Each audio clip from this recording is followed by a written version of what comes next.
Welcome to History 102, World Civilizations.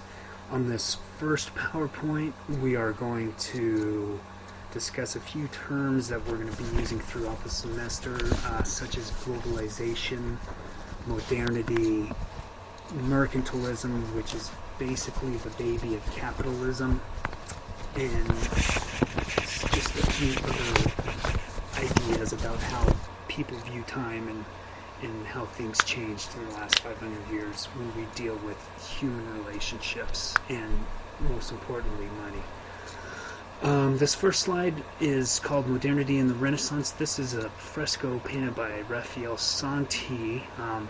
It's called the School of Athens. It's a very good example of what Renaissance paintings had become. It gives what is called a linear perspective, meaning that it almost looks three-dimensional. You can tell by the arches what Raphael was trying to do. He was almost trying to make it as lifelike and as picture-like as possible. In it are some famous people such as Pythagoras from your geometry days. But in the middle, most importantly, to Raphael and most of these Renaissance painters is Plato and Aristotle, basically the two main thinkers of Western civilization. So with that, let's begin our PowerPoint. Alright, so first we're going to discuss modernism and globalization and just get a grasp of how human beings are going to change in the next, from 1500 to today. This is a fresco painted by Michelangelo, I believe it's in the Sistine Chapel, and it's called The Creation of Adam. So on your right you have what Michelangelo believes to be what God looks like, with all of his angels and cherubims around him, and he's touching on the left what many Renaissance people would argue is the perfect human being, Adam. And as you can see, he's muscular and he's fit and he's white, and he's just an overall healthy-looking individual. This is very much a Renaissance fresco as well because of that. But anyways, let's talk about globalization. Perhaps in its broadest sense, globalization is the idea that the world is getting smaller. Many people are going to argue that when Christopher Columbus set out in 1492 to make it to India, that was the beginning of globalization. And obviously he landed in Hispaniola and he never made it to India, but that was the beginning of the world getting smaller. And when we talk about the world getting smaller, we're just talking about the idea that goods, culture, human beings, anything else that you can think of that moves around the world is becoming easier and easier by the day. So it started with Columbus getting on a boat and sailing for months and months and months and reaching a place he's never seen before and a place he didn't even know existed, to today, where we can get news 24 hours a day right after it happens. What happens in Egypt, we know the second or the minute after it happens, with the internet, with Twitter, with Facebook, with all of those things. And that's kind of in its broadest sense what globalization is. If we want to look at it, discuss it in pros and cons,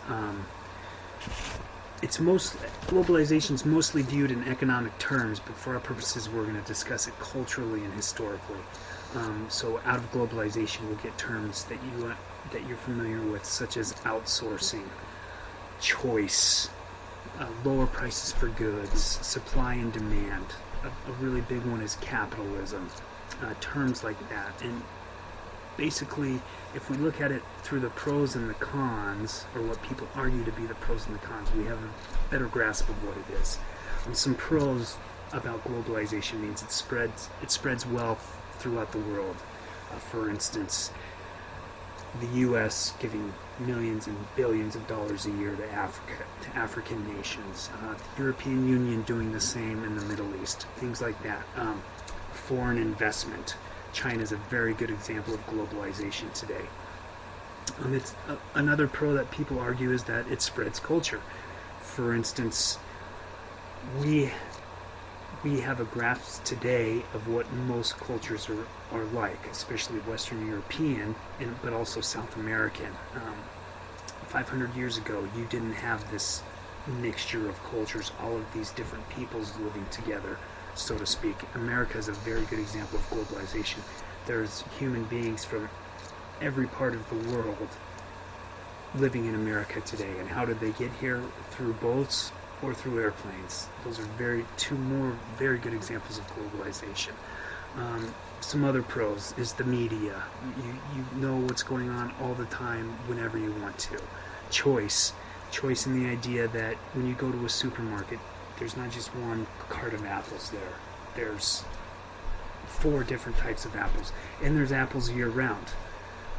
You know, that is only a recent trend where people could get food, such as definitely produce, year round. Lower prices, cooperations between countries, commerce, the idea of democracy spreading. That's a big pro for a lot of people. It's easy to spread the idea of self-representation today because everybody has a TV, everybody has a computer, everybody understands what democracy is. Whether it works or not is not a question. It's just that's what globalization is. And maybe most importantly of all is the idea that you can spread health and medicine to people who need it. Another example, the UN in Africa or other developing countries that perhaps don't have the best facilities, clean water, things like that. You get this idea that other human beings can help other human beings. Some cons of globalization is it can be one-sided. For instance, Spain in the 1500s, or perhaps maybe even the United States today. The more money that you have, the more money that you give, you're going to ask for something in return.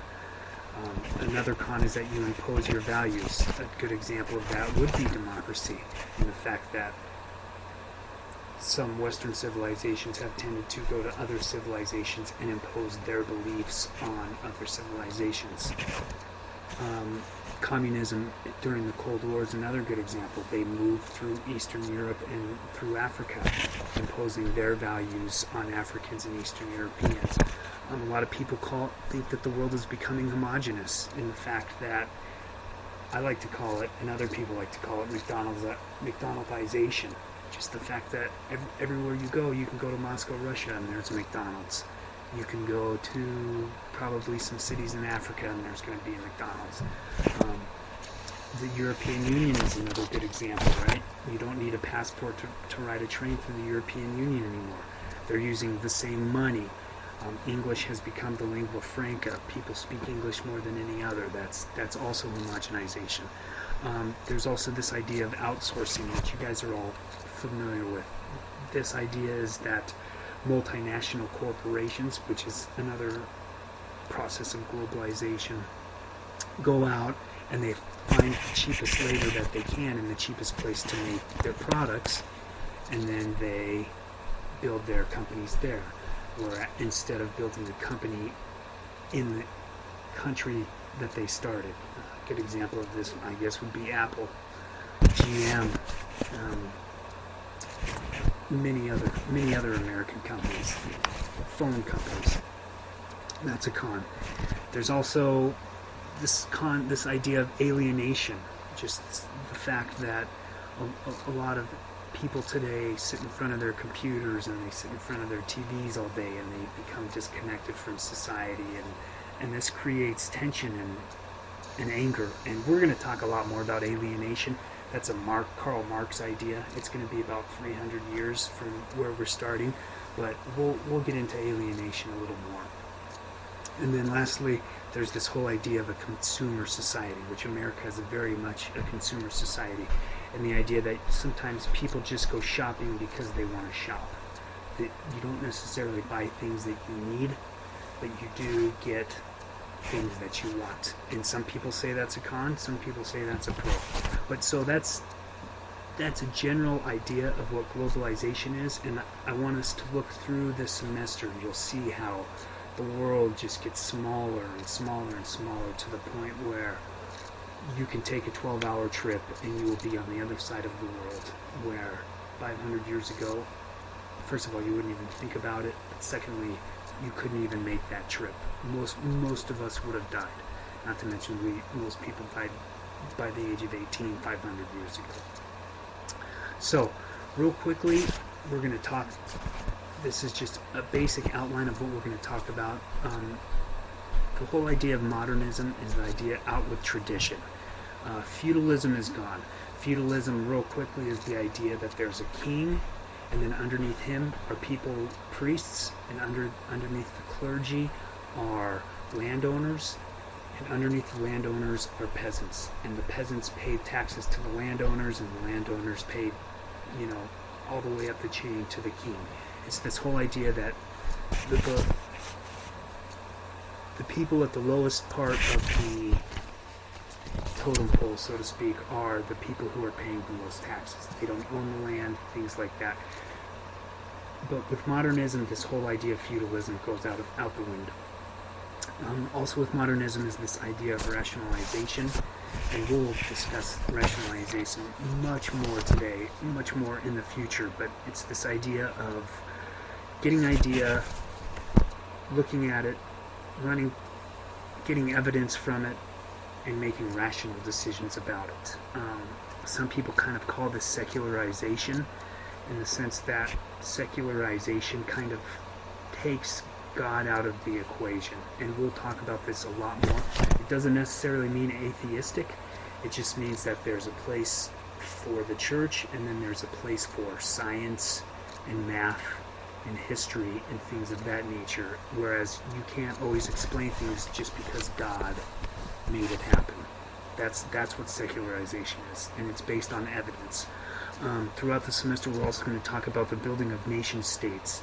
People tend to start moving towards becoming Spanish instead of being from the Iberian Peninsula, which is where Spain is. Spain, Portugal, that area, that's called Iberia.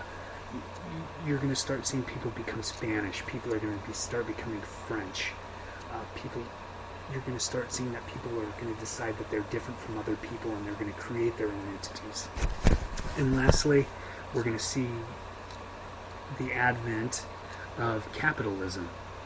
And when I'm talking about capitalism, I know that today capitalism sometimes is equated with greed, but we're not necessarily going to talk about capitalism that way. We're going to talk about capitalism in the sense that at its bare bones, what it is it's forecasting and planning. It's researching the market, trying to invest and make money off that market, and then once you make that money, you don't blow it. You don't spend it on frivolous things. You either reinvest it, or you put it under your bed, or you put it in the bank. Okay, so that's kind of what we're going to talk about is capitalism in that sense. And we're going to talk about the Protestant work ethic and just this whole idea that you work hard for your money, so when you make your money, you can do what you want with it. With that, we'll go to the next slide. Okay, real quickly, we're going to talk about time and how different civilizations view the idea of time. This is important because in the two views, you will perhaps see why some civilizations were able to conquer other civilizations because of how they view the actual idea of time. Most Western civilizations view the time as linear time. Newton came up with the actual definition that people had lived life by this idea long before Newton came up with the definition. The linear time is the idea that there's a past, there's a present, and there's a future. So basically what it is you're born, you live, and then you die. That's it. That is your physical reality. It's out of your control. You are going to die. It doesn't matter if you're a good person or a bad person.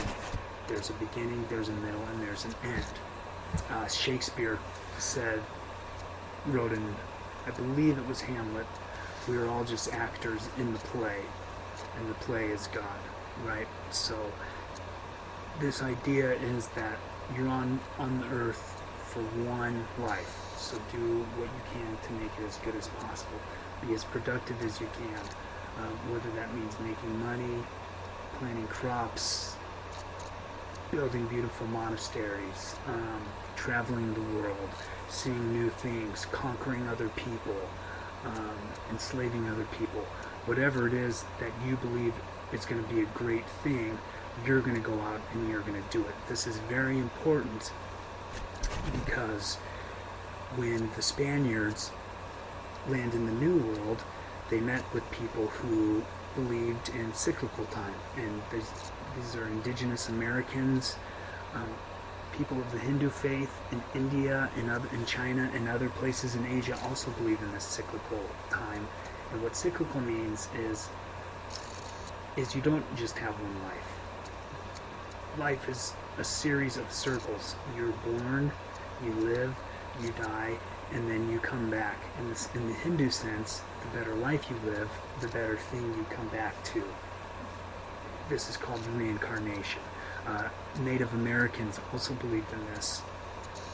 So many people argue that when the Western Europeans landed on America, they came with a plan to conquer and to take as much gold and get as much fame and enslave as many people as possible, because in these conquistadors' eyes, you only have one life to live, and you need to make the best of it, and that's the way to do it. This is also will come with the idea as we progress that time can be bought and sold, right? Time is a commodity. This definitely comes into view in the Industrial Revolution with the beginning of the clock. You clock in, you clock out, and you're paid for the time that you work. This is a relatively new idea in human history, but we'll discuss about that later. But I just want you to get thinking about this whole idea that when the 1500s come around, is this idea that time can be bought and sold, and it's a commodity, is something that will be very important, especially to the indigenous peoples that the Western Europeans are going to dominate for the next 500 years. Let's go to the next slide. Alright, well, real quickly, let's talk about the Renaissance. On our left is a picture of Italy, where this mostly cultural and intellectual movement began and flourished, because there was this whole idea of a middle class and art for art's sake. It's more an intellectual and cultural movement, but it is important to our class in the sense that it's kind of a stepping stone in between what we would call the Middle or Dark Ages into what we would also call the modern world.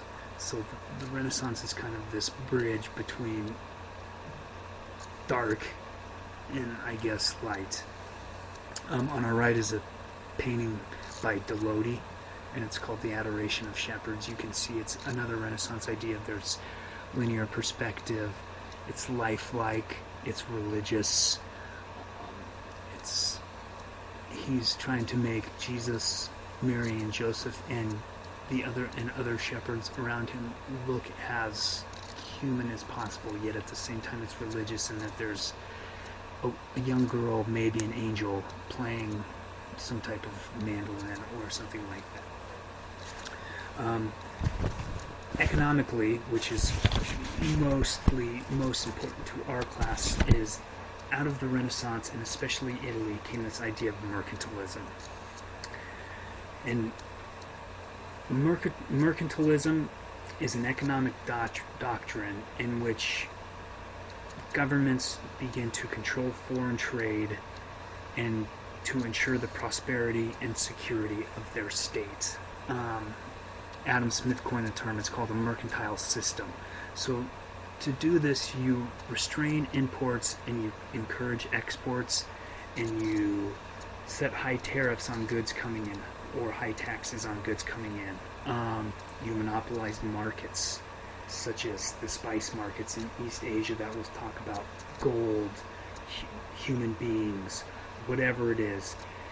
basically every inch of your country is used for agriculture, mining, manufacturing, and when you make these things, then you export them out and you sell them.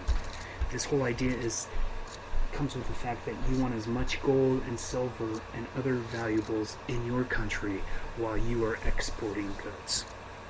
Okay? So it's this idea of making your nation or your state or your region rich and powerful, and everybody is geared towards that.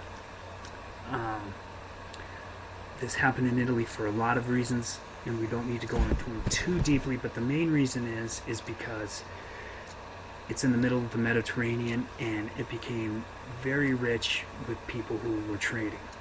So it's kind of the gateway from the east to the west, because there is no Suez Canal. There are no ways to get there except through the Mediterranean.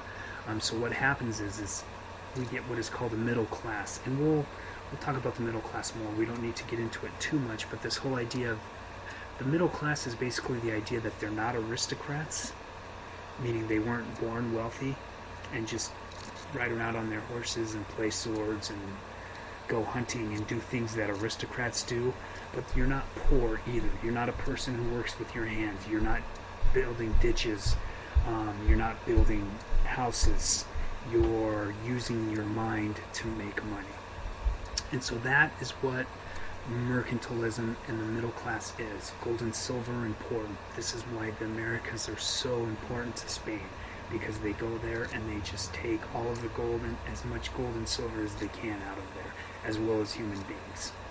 And just to point out, it is a government policy to make your state or your region as powerful as possible. Okay, let's go to the next slide. This will be the forerunner to capitalism. Next, we're going to talk about an intellectual movement of the Renaissance called humanism, which is also a stepping stone between old theory and new theory. Before we do that, we'll just take a look at this painting real quick. This is by Botticelli. It's called Venus, or The Birth of Venus, and for those of you who don't know, Venus was the goddess of divine love. So, in a sense, this is a Renaissance painting like the other ones in that it's religious, but it's not religious in Christianity sense. It's religious in the Greek sense. This is the goddess of love, and she's obviously almost naked. She's showing one breast, and you have angels, you have maybe somebody trying to cover her up, but she's so beautiful that she may or may not be covered up. But it's an interesting painting because it has a lot of the Renaissance ideals to it, and yet it's completely different from the other ones that we looked at. Anyways, as we get into humanism, its basic definition is this idea that humans are the most important animal on the earth because we can think analytically, we can think logically, we have language, we have math, we have all of these ideals, but most importantly, as human beings, we understand who God is. So, in a broader sense, is that man is more dignified than other people, and he's the most excellent of all of God's creatures. That's kind of where this idea of Venus comes in. It's a celebration of love. She's the ideal woman. She's very voluptuous. She's a very dignified woman. What goes along with humanism is this whole idea, this firm belief that the possibilities of the human race are endless. These two men, Bruni and Alberti, came up with this idea, the quest for glory, and this whole idea is that human beings have the chance to master their own fate.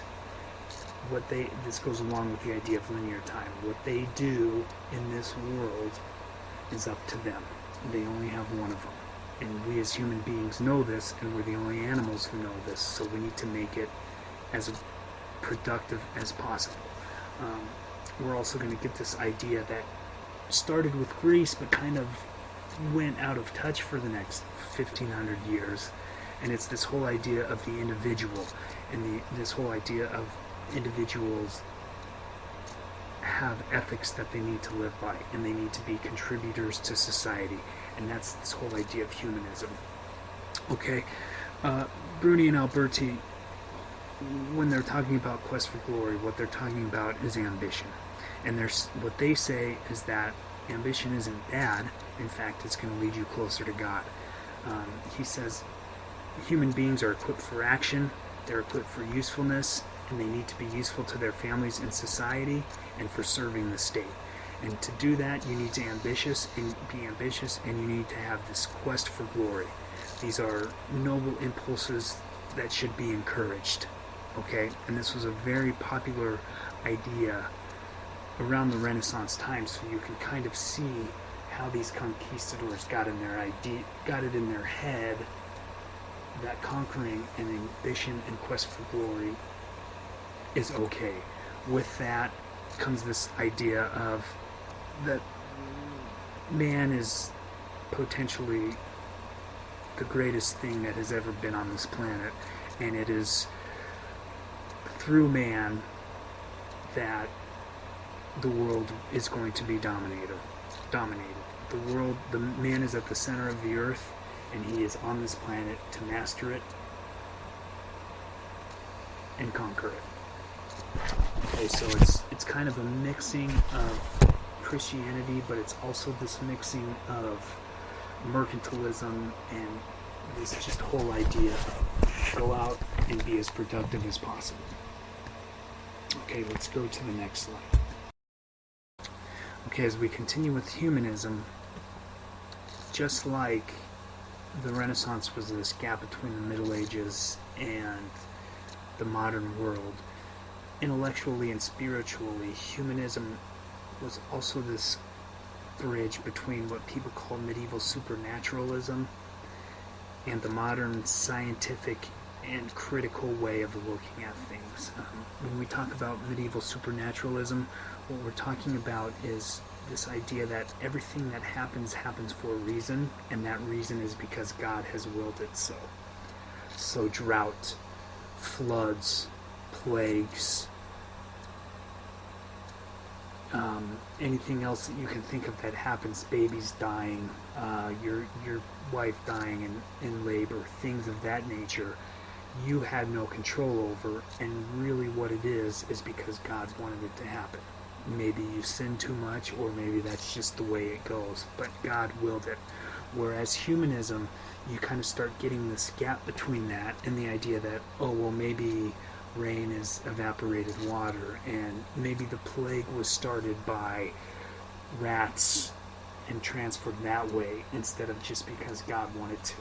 So it's not necessarily this idea that God doesn't exist anymore, but what it's doing is it's humanism is the beginning of what we would call secularization, where the church and everything else kind of start to separate from each other.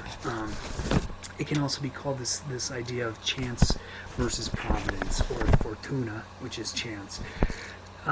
Chance gradually starts replacing this idea of providence. The present world becomes an end in itself. It's not simply a preparation for the world to come. You're not on this earth just to go to heaven and live a good life. You're on this earth to do something, and you're on this earth to do something productive. And as humanism keeps going, you get this distinction between this world, which is the city of man, and the next world, the city of God. This distinction kind of starts to disappear a little bit. Okay, not necessarily atheism, it's just this idea that the church and the state, so to speak, start beginning to separate a little bit. And with this comes the idea of learning from your experience. We've all heard this. It's better, you can't say that you went to Hawaii because you watched Hawaii 5-0 this weekend or something like that. What they're saying is you need to go out and you need to learn this by experience. And this is a very Hellenic philosophy of life. And when I say Hellenic, I mean um, early Greek, kind of Alexander the Great, kind of. He's the person who kind of pushed it throughout the world. But it's this idea of the individual.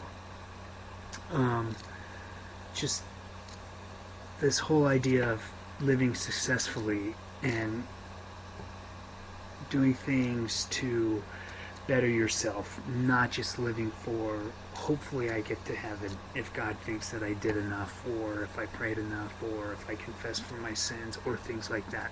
This whole Hellenic philosophy of life, of the individual, becomes very important. And then we start to get this I won't say battle, but this kind of tension between the church and the individual. Before the modern world, your life, if you lived in Europe, was surrounded by this idea of the church. You lived near the church, you went to church every day, or every other day, or if you lived more than a few miles from it, once every week. The whole town was centered around it. That's who you paid taxes to. That's where the hospital was. That's where the markets were. Everything was surrounded by the church, and the church was the basis of the community. And this starts to change as humanism becomes its own entity. Basically, it's in opposition to authority. The church and the kings were the authority, and people start to question their authority. And this will lead to what we call the Enlightenment, the Scientific Revolution, the Industrial Revolution, everything that we think of today as modernity and civilization and progress. This is where this idea comes from.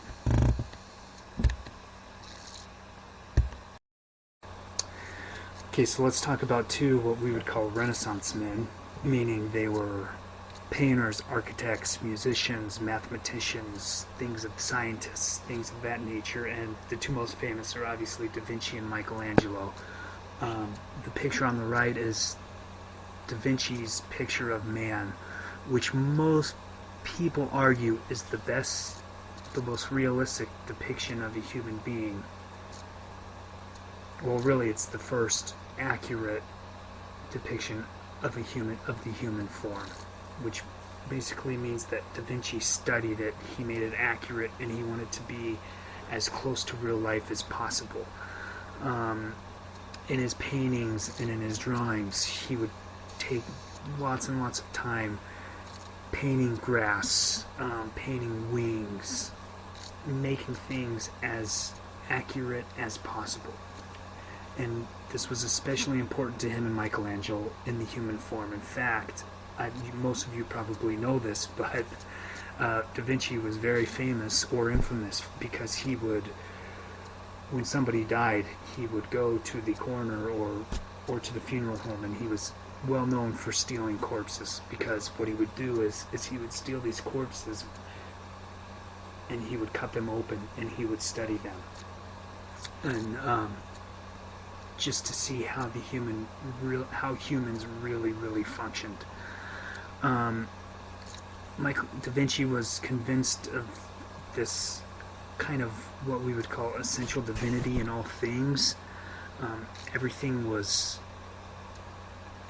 on this earth for a reason, and he wanted to study as much of it as possible. He was also a vegetarian, and he would often go to markets and buy animals and let them go. So he was an interesting man, as most of you know. The other second most famous artist would be Michelangelo, and kind of a counterpart, but he was obviously quite a bit younger and lived quite a bit longer than Da Vinci. Where the former tried to recapture and interpret the fleeting natural world, Michelangelo was more in. What was more important to Michelangelo was this idea of enduring truths. So at the center of his works was always the human being, right? humans were powerful, they were colossal, humans were magnificent. Michelangelo is the supreme Renaissance artist. You all know he painted the Sistine Chapel, but what he was really, really good at was making statues and things of the human body, sculptures. He says humans are heroes, and sculptures are the highest form of art because that's how you got the closest to creating what God had made. So these are two Renaissance artists, and you can see that even though they were scientists and they were mathematicians and they were studying anatomy and they were studying the human body, they were still very much Christians or Catholics at this time. Okay, so there's not this divergence totally yet of the scientific world versus the spiritual world. These guys were both. Okay, and then we'll get to our last slide, and then your first PowerPoint is done. Okay, real quick, we'll just talk about probably two of the most famous works of art from the Renaissance period. On the left is David, which is a sculpture by Michelangelo. It's a little different than most depictions of King David up to this point, because when Michelangelo was doing the sculpture, the only real sculptures of David before this one was made had him standing over Goliath victorious. This, as a matter of fact, is supposedly a sculpture of David before he actually fights Goliath.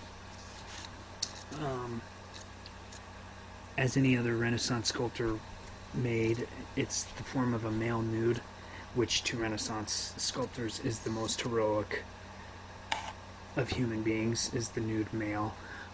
It's very lifelike. I actually have, I don't know if any of you have gotten the chance to see it, but I have seen it up close, and I think the thing that shocked people the most, me too, is that it is gigantic. It is a very, very big sculpture, and it's very lifelike. Granted, I'm not too sure how muscular people were 3,000 years ago, if they had that much muscle, but it is very lifelike, and you can walk all the way around it, and it's very symmetrical, and it's a very impressive sculpture. And like we talked about, Michelangelo believes sculpture was the closest that you could to making what God made. On our right is The Last Supper, which was painted by Da Vinci. I'm sure you guys have all seen the movie by now, so you know that. It's also somewhat large, but basically it's a painting of the Last Supper and Jesus with his 12 disciples. And what's going on now is Jesus has just told them that somebody is going to betray them. Apparently it took Da Vinci a long time to paint this because he couldn't get Judas's face right. He said Judas is the ultimate villain, so I don't know how to paint his face. Actually, the refractory who was paying him to do the thing actually started getting mad at him, and he said, "It'll be done when I say it's done." But in most other paintings, the only real difference between this and other representations is, in most paintings, Judas is different from the disciples and Jesus, because maybe the disciples and Jesus have a halo over their head, or he's on the opposite side of the table alone, and all of the other disciples are on the other side. But here, Judas is basically a normal human being, but he's just kind of in the middle, in the shadow. Okay, he's not at the forefront. But other than that, it's just a very famous painting because of the ideas of its conspiracy, and it's been restored quite a few times, and there's arguments on whether Da Vinci painted his feet that way, or if this is somebody who just kind of fixed the painting once it started to flake, things of that nature. But with that in mind, that is the end of our first PowerPoint, and we will move on to our next one, which is about, we're going to get into the Portuguese and the Spanish, and the beginnings of world conquests by Western Europe.